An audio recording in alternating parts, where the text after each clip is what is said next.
Good evening. This is CTV News from Monday, March 30th. I'm Byron Scott. And I'm Gina Barty. Glad to have you with us tonight. One man is killed and another injured after an incident at the National Security Agency in Fort Meade. Patricia Vallone is standing by just outside NSA headquarters.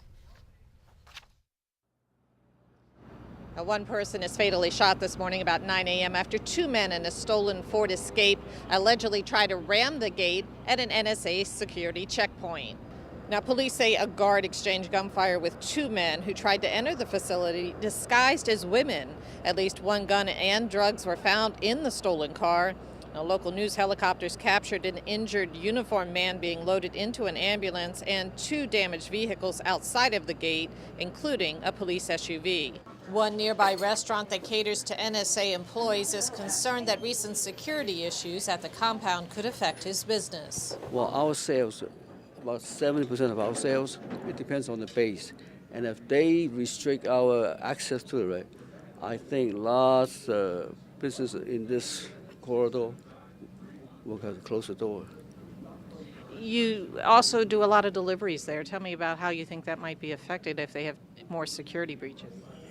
Well, because, during the lunch hours, everyone have a limited time.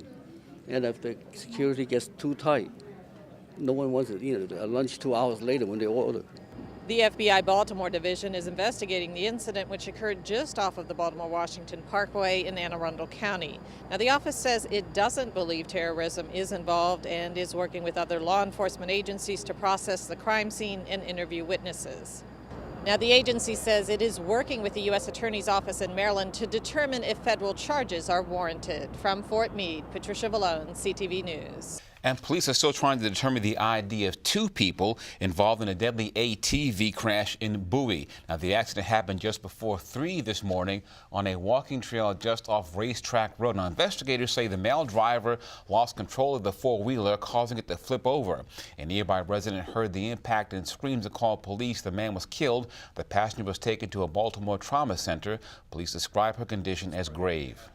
Vehicles on our trails. It's prohibited to be on our trails in our parks after dusk. And so look, the weather that we had last night, being on an ATV on a trail that's not designed for ATVs is a recipe for disaster. And this is a cautionary tale for people who think that they ought to use motorized vehicles on park property.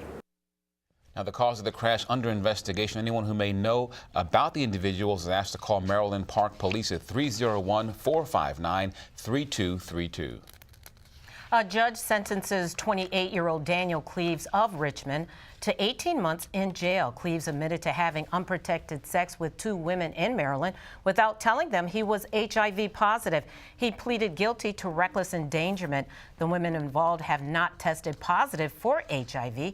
Cleaves' attorney says his client was on a drug that made his chances of transmitting the disease next to zero. And a homicide investigation underway after a body found in Langley Park early yesterday morning.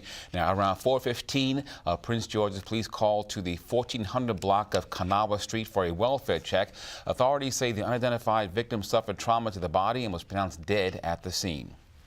And you are watching CTV News. I'm Byron Scott. And I'm Gina Barty.